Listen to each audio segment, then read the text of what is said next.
현대 신조어, 새로운 말들이 많이 만들어지고 있습니다. 그 신조어 중에 헬리콥터 맘, 헬리콥터인데 그게 또 맘이 붙었어요. 맘이.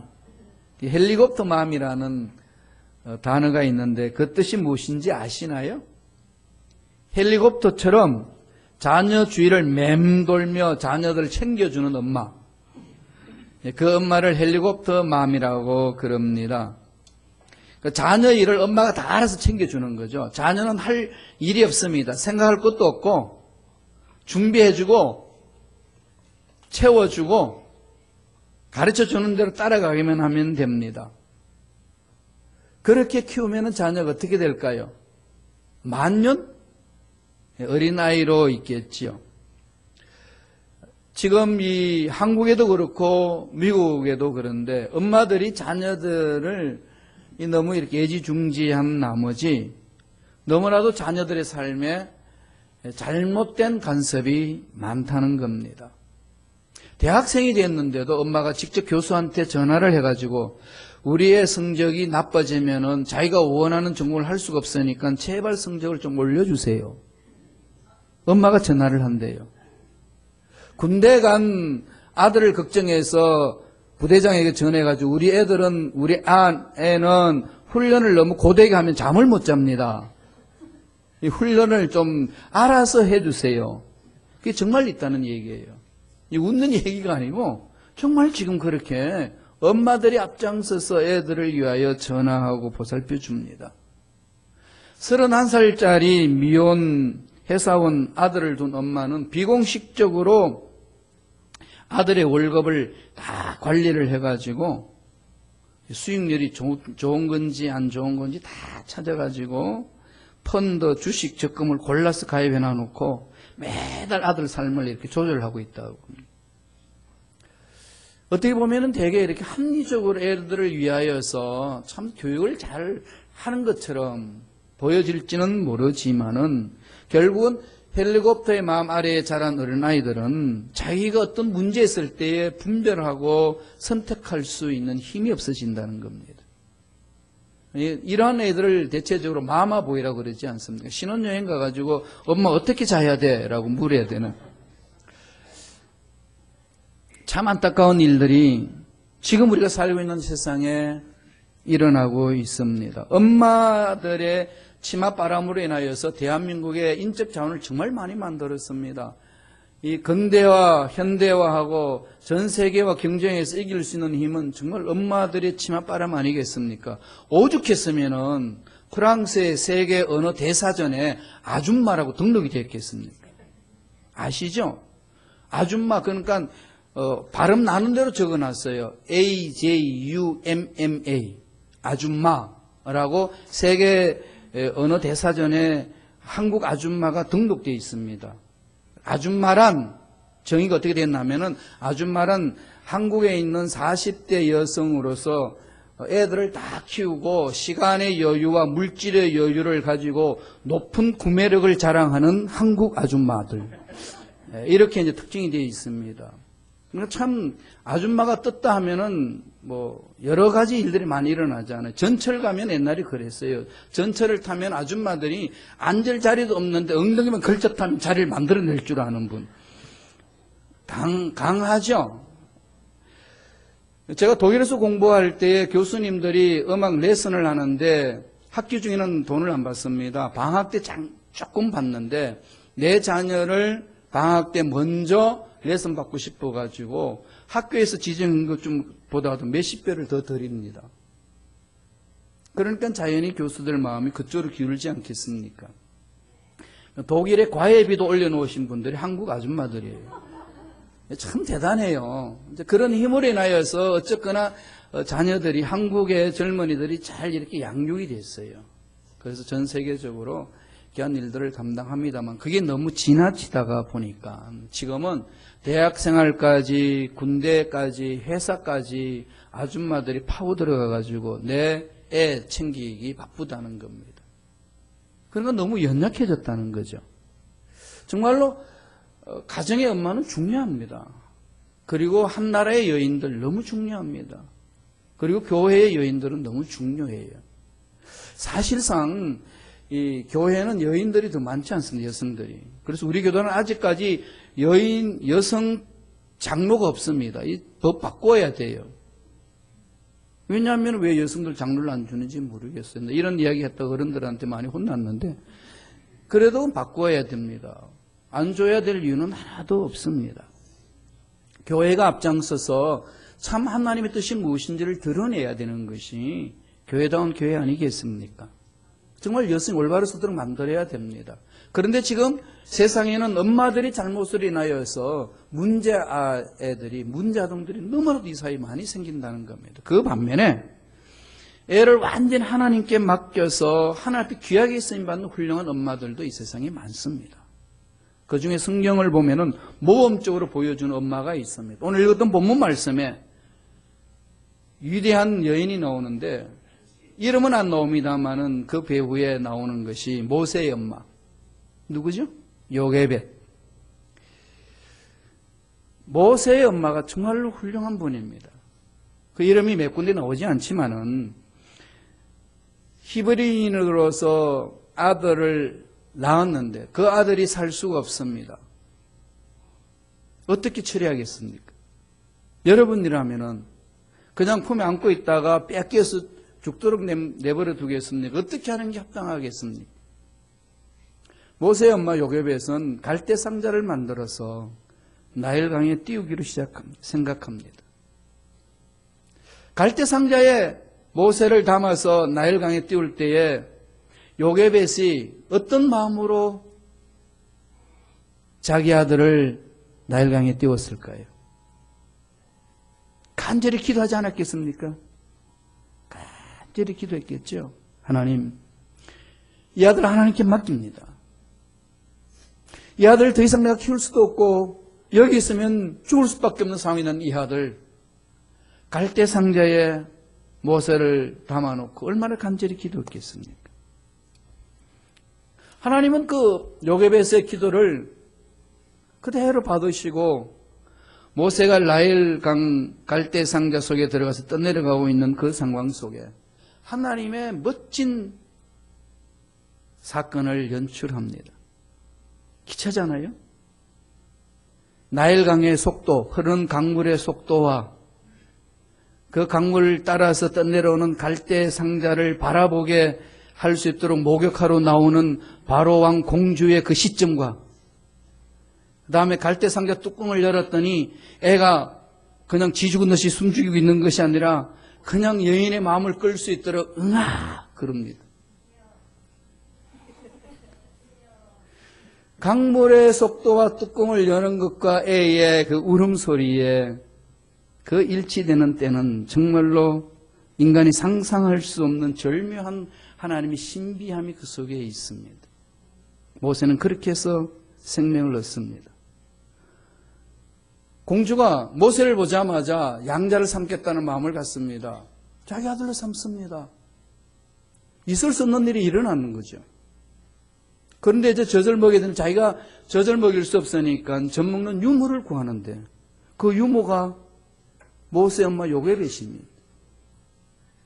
이 세상에 자기 아들을 키우면서 돈 받고 자기 아들 키우는 여인은 요게벳밖에 없었을 겁니다.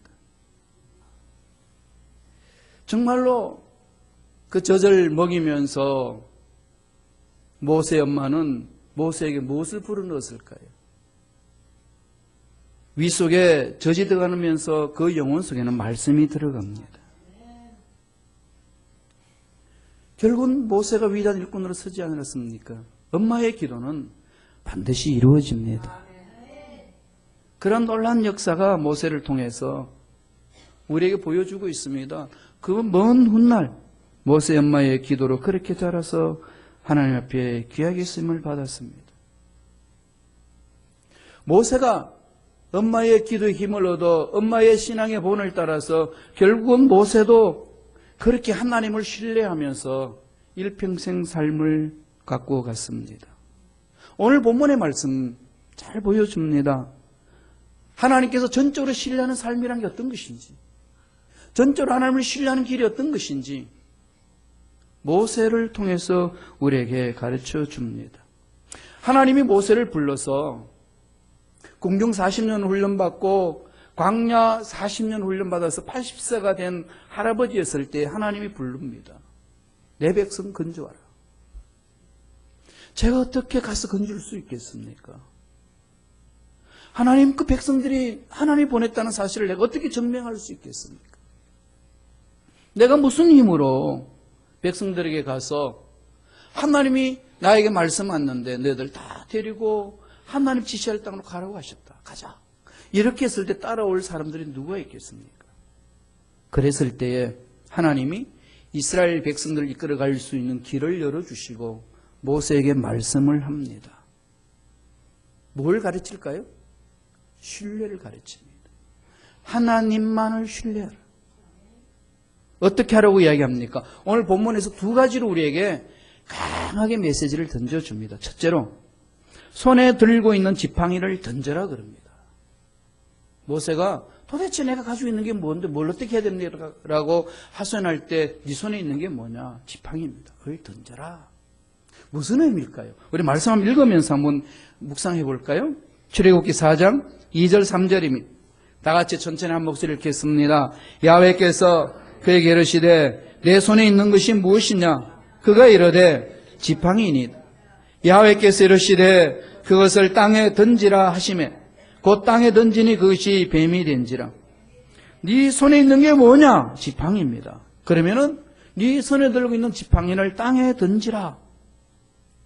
못 간다라고 말하는 모세에게 네 손에 든 그 지팡이를 던져라. 이게 무슨 의미겠습니까? 지팡이가 모세에게는 어떤 삶을 우리에게 상징적으로 보여주나요? 모세는 광야 생활에 있으면서 40년간 지팡이를 가지고 삶을 살았습니다. 양을 치기도 하고 이리와 늑대를 쫓기도 하고 자기의 몸을 지탱해 주기도 하고 그게 모세의 지팡이입니다. 다시 말씀드리면 지팡이를 던져라 이 말은 너의 과거의 삶을 던져버려라. 40년간의 목자의 삶을 대표했던 것 다 던져버려라. 너의 삶을 지탱해 줘왔던 너의 모든 가치관, 너의 모든 힘에 거는 힘이라고 생각했던 모든 것들을 다 던져버려라. 다시 말씀드리면 과거의 모세의 인생을 던져버리라는 겁니다. 과거에 붙잡혀 있었던 스스로의 권위, 스스로 의지했던 힘, 이렇게 살면 된다라고 터득했던 모든 것들을 다 던져버려라. 과거의 삶의 방식을 던져버리라는 것 아니겠습니까? 삶의 스타일을 포기하라는 겁니다.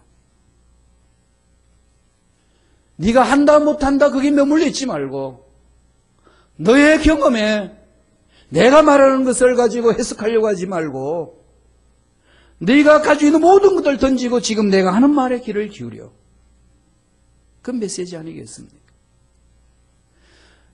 하나님을 신뢰하는 것은 염려는 도망갑니다. 염려를 가지고 있으면서 하나님을 신뢰합니다. 그것은 앞뒤가 맞지 않습니다. 그래서 베드로전서 5장 7절에 무슨 말씀을 했냐면은 너희 염려를 다 주께 맡겨라. 이는 그가 너희를 돌보심이라. 하나님을 신뢰하고 나아가는 자 염려는 사라집니다. 왜? 하나님 책임져 주시기 때문에, 우주 만물을 창조하신 전능자 하나님이 주인되어 주시기 때문에 내가 가지고 있는 모든 문제는 사라진다고 성경은 말씀하고 있습니다. 시편 기자도 권면을 해줍니다. 시편 37편 5절 6절 우리 한 목소리 한번 묵상하면서 읽어볼까요? 다 같이 읽겠습니다. 내 길을 야훼께 맡기라. 그를 의지하면 그가 이루시고 내 의를 빛같이 나타내심에 내 공의를 정오의 빛같이 하시리로다. 하나님 앞에 하나님의 뜻을 이루기 위하여 하나님을 전적으로 신뢰하는 데에서 첫걸음은 뭘까요? 내어버림에 있습니다. 나의 지식, 나의 경험, 나의 부 다 하나님 앞에 내려놓습니다.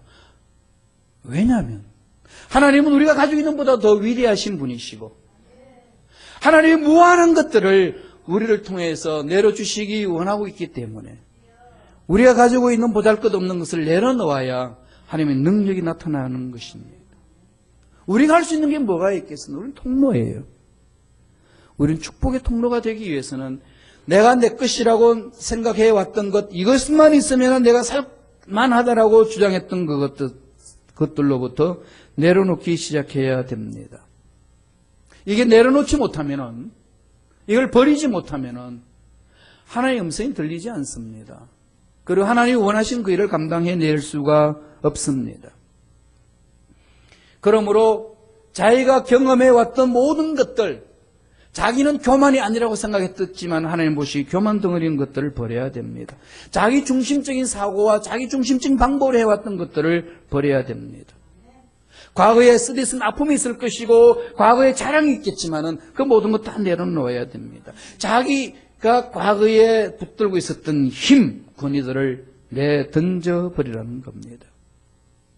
내 인생의 전문가는 내가 아니고 나를 만드신 하나님이십니다. 어떤 청년이 미국에서 광활한 그 대지 아닙니까? 정말로 미국이 넓더만요.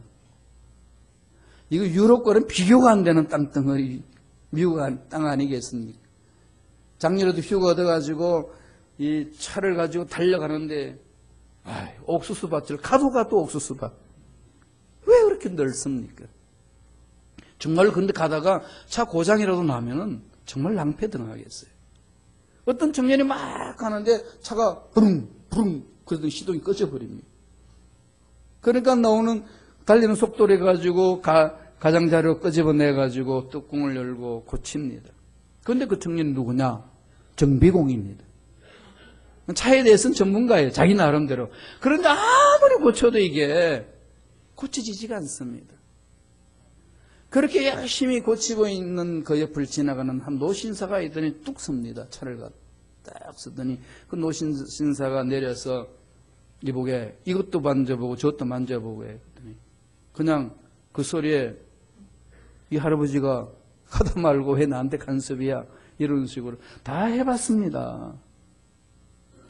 안 돼. 예, 안 되네요. 그래 그러면 도구 나 줘봐. 내가 한번 해볼게. 그러더니 뭐 몇 분 두드더니 무엇을 조절하더니 엔진 걸어봐.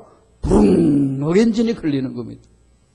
이건 자기는 정비공인데 이 할아버지가 누구길래 이 차의 엔진을 이렇게 그냥 가동할 수 있도록 만들어 주는지 손을 덥석 붙들고 그럽니다. 할아버지 누구세요? 명함을 딱 내밀며 그 내주는 그 명함을 딱 받아보니까 거기에 헨리 포드 엔진을 만든 그 할아버지 장본인이 가다가 그 엔진에 연기가 나고 있으니까 내려가지고 그 엔진을 보는 순간에 뭐가 문제인지를 알고 있습니다. 왜 자기가 만들었으니까. 자기가 설계를 했으니까. 마찬가지입니다. 우리 인생의 설계자는 하나님이십니다. 아무리 힘들고 어렵고 세상이 안 된다고 한다 할지라도 내 경험이 안 된다 할지라도 전능하신 하나님이 붙드시고 만지시면 되는 줄로 믿습니다. 우리의 삶은 그렇게 이루어져야 된다는 겁니다. 그래서 하나님이 모세에게 이스라엘 백성들을 건져내는 데 있어서 제일 먼저 표징을 주실 때에 손에 잡은 것 던져라. 손에 잡은 것 던져라. 하늘 앞에 설 수 있는 것은 내가 가지고 있는 것을 내려놓는 데부터 시작합니다. 과거에 매이지 마세요. 과거의 슬픈 사건이라든지 아픔이라든지 과거에 누가 나를 상처를 준 것이라든지 과거에 멋진 일이 있어서 지금 현재 삶이 멋지게 이루어진다고 했던 모든 것들을 다 내려놓으라는 겁니다. 내 방식, 내 스타일 내려놓고 하나님 방식, 하나님 스타일로 나아갈 때 그때서부터 하나님은 역사하기 때문에 그렇습니다. 그래서 늘 우리 인생의 주인은 하나님이 주인 되심을 시인하고 주인임을 인정하고 삶으로 모셔드리고 따라가야 하는 겁니다. 그래서 주님이 제자들에게 산상수훈에서 말씀하실 때에 마태복음 7장 21절에 나더러 주여 주여 하는 자마다 다 천국에 들어갈 것이 아니요 다만 하늘에 계신 내 아버지 뜻대로 행하는 자라야 들어가리라. 이건 예수 잘 믿는 우리들에게 하시는 말씀이 아니고 겉모양만 신앙인 것처럼 행동하는 이들에 대해서 하는 겁니다. 전체 문맥을 바라보면 거짓 선지자들에 대해서 하는 것을 말씀하고 있습니다. 이 말씀 가지고 우리 삶을 바라본다면 어떻게 해야 될까요? 주여의 말은 예수님은 내 인생의 주인이십니다. 이 고백입니다. 주님이 내 인생의 주인입니다. 이 고백은 나는 어떤 걸까요? 나는 종입니다. 노예입니다. 주인과 노예 관계는, 노예는 주권이 없습니다. 결정권이 없습니다. 온전히 주인이 하라는 대로 순종하는 것이 노예요 종입니다. 주여라고 부르짖는 순간에 주님 말씀에 순종하면서 가는 자가 주여 부르짖는 자의 합당한 삶이라는 것을 가르쳐 줍니다. 이게 바로 참 신앙인 아니겠습니까? 오늘 주님이 우리에게도 동일하게 지금 말씀하고 있습니다. 과거의 염려도 내려놓고, 과거의 자랑거리도 내려놓고, 지금 가지고 있는 모든 계획도 내려놓고, 정말로 내 음성을 듣기를 원한다면 다 내려놓고 시작하자. 염려 때문에 잠을 못 주무시는 분, 염려 때문에 무슨 일도 개가지 못하시는 분, 염려 때문에 떨고 있는 모든 분들, 앞날이 어떻게 될 것인지 이것저것 여러 가지 따지면 모든 것이 염려거리가 될 수 있겠지만 그것을 내려놓고 온전히 주님의 음성에 귀를 기울이는 저와 여러분이 되어야 될 줄로 믿습니다. 인생의 지팡이 던지시기 바랍니다. 그게 매달려 있지 말기를 바랍니다. 두 번째로 하나님이 모세에게 말씀해 주시는 것은 뱀의 꼬리를 잡아라 그럽니다. 이해되시나요? 여러분, 뱀을 잡으려면 어떻게 잡는지 아시나요? 뱀은 머리부터 잡아야 됩니다. 머리 부분에 목들은 딱 잡고 꼼짝 못하고 아무리 휘어 감아도 그것만 딱 쥐고 있으면 끝난 거예요. 꼬리를 잡으면 어떻게 되죠? 뭅니다. 물어버리면 독이 옮겨서 죽습니다. 그런데 하나님이 모세에게 네가 가지고 있는 지팡이 던져라. 가지고 있는 모든 것들, 너의 경험, 너의 모든 방법 던져라. 던졌습니다. 그리고 뱀의 꼬리를 잡아라. 이해되시나요? 아니, 하나님이 뱀을 만들어 놓으시고 뱀이 공격하는 방법을 모르시나요? 어떻게 여러분 이해를 하고 계시나요? 우리 4장 4절 말씀 한번 볼까요? 출애굽기 4장 4절입니다. 다 같이 한 목소리 천천히 읽습니다.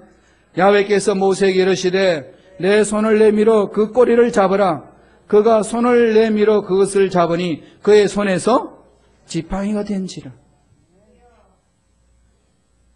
예, 꼬리를 잡았는데 지팡이가 됐습니다. 꼬리를 잡으면 물릴 줄 알았는데 물릴 수 있는 상황임에도 불구하고 꼬리를 잡습니다. 하나님이 말씀하시는 메시지는 뭔가요? 나를 믿어라. 네 생각으로는 도저히 잡을 수 없는 상황이지만은, 네가 경험하고 네가 알고 있는 지식으로는 도저히 뱀의 꼬리를 잡을 수 없지만은 나를 신뢰하고 잡아라. 하나님과 우리의 관계, 신뢰 관계는 어떻게 풀어나가야 되는지를 가르쳐 주는 겁니다. 내 손을 내밀어 꼬리를 잡아라. 있을 수 없는 것을 잡으라는 것 아니겠습니까? 무엇을 의지해서? 하나님 약속의 말씀을 의지해서. 이게 신앙입니다. 모세는요, 40년간 광야에서 생활하면서 독사의 독이 얼마나 무섭고 끔찍한 것이라는 것을 다 압니다. 그러니까 하나님이 그걸 다 알고 있는 모세에게 지금 명령하고 있습니다. 잡겠어요, 여러분? 잡으면 이 독사의 독에게 물려서 죽을 수 있는데 이걸 잡아. 하나님, 이게 무슨 말도 안 되는 말씀을 하시옵니까? 제발 좀 말되게 하옵소서. 그럴 수 있잖아요. 여러분, 하나님 음성을 들려주시는데도 지금 여러분 계속 그러고 있죠. 제가 전번에 말씀드렸습니다. 어느 사람이 이렇게 길을 산에 막 등산을 올라가다가 떨어지면서 막 미끌리는 순간에 딱 나무를 잡았습니다. 메롱메롱, 대롱대롱 매달려 있어요. 그러면서 매달려서 외칩니다. 거기 누구 없소? 어떤 신이라도 좋으니까 나를 살려주소서. 아무도 효소리가 없습니다. 그래서 하나님 계시면은 날 좀 살려주세요. 그랬더니 위에서 하나님이 온다. 그래, 내가 하나님인데 살려줄까? 예, 제발 좀 살려주세요. 그러면 네가 잡고 있는 나무를 놔라. 그랬더니 다시금 외칩니다. 거기 다른 신 없습니까? 나무에 대롱대롱 매달려 있던 그 친구가 자기 생각이 있습니다. 자기를 구해줄 수 있는 방법은 들어서 언덕 위에 올려주기를 기대했는데 하나님이 찾아오셨다고 말씀하시면서 살려달라고 하니까 나무 가지를 놔라 그러니까 이건 도저히 놔을 수가 없는 상황입니다. 놓을 수가 없습니다. 그러니까 다른 사람을 찾습니다. 다른 신을 찾습니다. 떨어지기만 하면 하나님 받쳐주시려고 계획하시는데 우리의 경험, 우리의 이성, 우리의 방법을 주장하게 되면은 하나님이 말씀하신 말씀대로 기적을 맛볼 수가 없습니다. 신뢰 문제잖아요. 하나님이 하라고 그러면 하면 되는 거죠. 물론 죽을 수 있고 물론 뱀에 물릴 수 있을 수도 있지 않겠습니까? 그러면 뱀에게 물렸다 합시다. 그럼 하나님이 뱀한테 물렸던 그 몸을 그냥 두시겠어요? 독을 빼버리지. 무슨 방법으로 하시든지 하나님은 살려주시는 것 아니겠습니까? 믿음은 거기서부터 시작합니다. 왜 우리가 하나님이 뱀의 꼬리를 잡으라고 했을 때에 내 이성과는 도저히 맞지 않다고 생각하면서 잡지 못하는 이유가 어디 있나요? 하나님을 신뢰하지 못하니까. 하나님을 전적으로 믿을 수가 없으니까. 이러면 망할 것 같은데. 이렇게 가다가 죽을 것만 같은데. 이러다가는 큰 낭패만 당할 것 같은데. 이건 아니지. 이렇게 자기를 만들려고 하는 것들이 얼마나 우리들에게 많은지 모릅니다. 아브라함도 그랬지 않나요? 하나님이 아브라함을 불러가지고 내게 자식을 주리라. 하늘에 있는 저 별들처럼 수많은 자녀를 주리라. 기다리고 기다려도 그분의 약속대로 이루어지지 않습니다. 그랬더니 사랑하는 여인 하갈이 아니라 사랑하는 여인 사라가 얼마나 그 마음을 녹여줍니까? 영감, 우리 머리는 둥글지 않소. 하나님이 머리를 둥글게 만드는 것은 머리를 굴리려고 만들었는데 이리로 와서 굴러봅시다. 열심히 굴려. 나 늙었지? 늙었어. 나 알아. 당신도 늙었지? 늙었어. 늙은 우리들이 뭘 만들어? 그럼 어떻게 해야 돼? 젊은 하갈 있잖아. 하갈을 취해. 하나님의 방법이 내 이성으로 맞지 않다고 느낄 때는 인간적인 방법을 찾는 것이 아주 연약한 인간들의 모습입니다.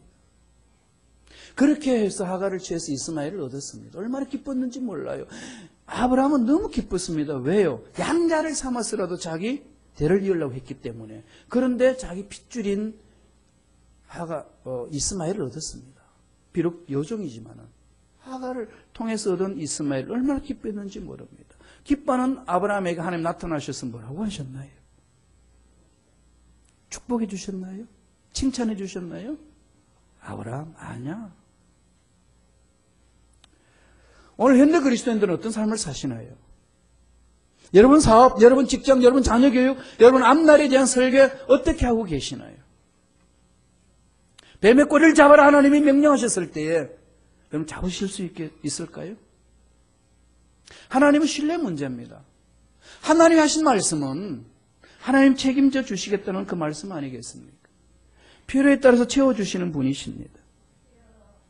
이스라엘 백성들이 하도 말을 안 들으니까 하나님이 구체적으로 그 백성들에게 말씀을 해주십니다. 우리 출애굽기 19장 4절 좀 건너뛰어 넘습니다만 19장 4절에 보면은 이런 말씀을 줍니다. 내가 애굽 사람에게 어떻게 행하였은가? 내가 어떻게 독수리 날개로 너희를 업어 내게로 인도하였음을 너희가 보았느니라. 우리들도 말씀을 통해서 수많은 하나님이 독수리 날개로 우리를 업어서 여기까지 오게 하신 은혜를 체험했습니다. 그럼에도 불구하고 내 이성에 맞지 않는 상황에 하나님의 음성으로 들려질 때는 자꾸 거부하려고 하는 어리석음이 있지 않으신가요? 뱀의 꼬리를 잡아라. 하나님 안 됩니다. 뱀의 꼬리를 잡으면 좀 물려 죽을 수 있습니다. 뱀의 꼬리를 잡는 순간에 뱀이 나를 공격할 수 있습니다. 이건 아니지 않습니까, 하나님?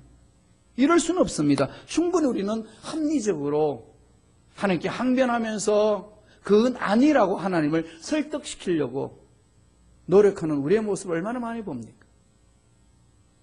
뱀의 꼬리를 잡아라. 이 말씀 속에는 뱀의 꼬리를 잡으면 무슨 일이 일어나도 그 이후에는 내가 네 인생을 책임져 주겠노라. 왜? 내 말씀에 내 말에 네가 순종했기 때문에. 내 약속의 말씀을 붙들고 순종하는 자 내가 책임져 주리라. 아버지 약속입니다. 물렸다면 치유해 주실 것이고, 물리지 않도록 하나님은 기적을 일으켜서 멋진 일을 맛보게 해 주실 것이라는 겁니다. 하나님은요, 우리가 말씀하실 때 우리가 감당하지 못한 것을 말씀하지 않습니다. 어떤 상황이 던져졌을 때도 감당치 못한 상황이 던지지 않습니다. 하실 일이 있는 거예요. 바울이 고린도 교인들에게 편지를 써서 그들을 건면할 때 말씀이 고린도전서 10장 13절에 있습니다. 어떤 말씀으로 건면하는지 한번 볼까요? 오늘 우리에게도 동일한 말씀으로 주시는 말씀입니다. 고린도전서 10장 13절입니다. 제가 읽어드릴까요? 사람이 감당할 시험 밖에는 너희가 당한 것이 없나니 오직 하나님은 미쁘사 너희가 감당하지 못할 시험당함을 허락하지 아니하시고 시험당할 점에 또한 피할 길을 내사 너희로 능히 감당하게 하시느니라. 감당할 시험밖에 당한 것이 없다는 겁니다. 내가 보기에는 이것 때문에 내가 멸망받고 끝날 것 같겠지만은 하나님이 감당할 수 있다고 판단했기 때문에 던져주신 것이고, 도저히 내가 감당할 수 없다라고 생각하는 그 상황 속에 하나님은 정확하게 피할 길도 허락해 주신다는 겁니다. 그렇다면 저와 여러분이 하나님이 하시는 말씀 해야 될 일이 뭘까요? 신뢰하고 순종하는 겁니다. 약속의 말씀을 붙들고 신뢰하고 순종해 나갈 때에 그 속에 하나님이 예비하신 기적은 반드시 일어날 줄로 믿습니다. 환경이 어렵습니다. 환경이 나를 잡아먹을 것만 같습니다.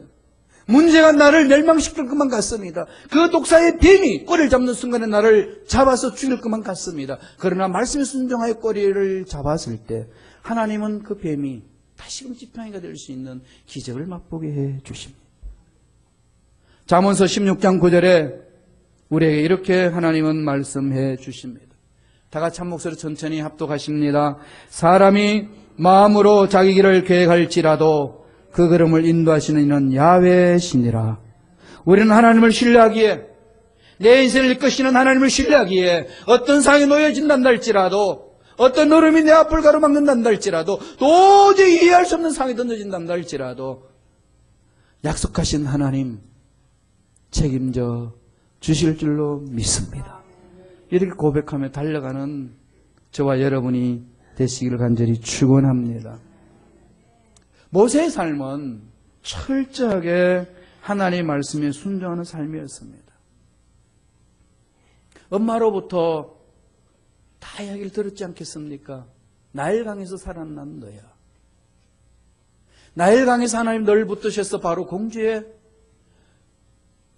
자녀로 양자를 삼게 하셨어. 너는 히브리인이야. 하나님이 너를 통해서 하실 일이 있는 거예요.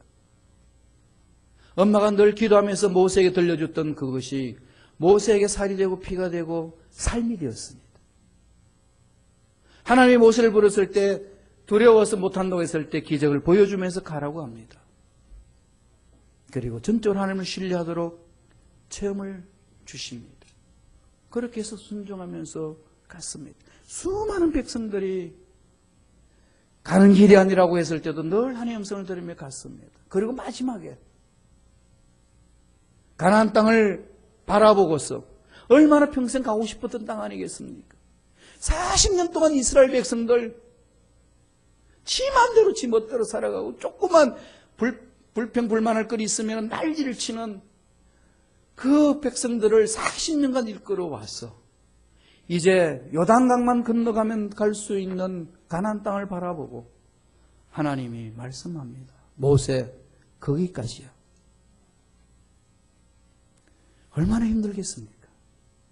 평생 소원 저기 가는 건데 하나님이 모세, 거기까지야. 두말하지 않고 순종합니다. 하나님은 이러한 사람을 찾고 있습니다. 아무리 상황이 어렵고 아무리 힘든 일이 일어난다 할지라도 모세같이 순종할 줄 아는 자, 하나님을 신뢰하는 자, 그를 통해서 위대한 일들을 반드시 일으켜 세울 줄로 믿습니다. 그러한 일들이 저와 여러분 삶에 넘쳐나길 간절히 축원드립니다.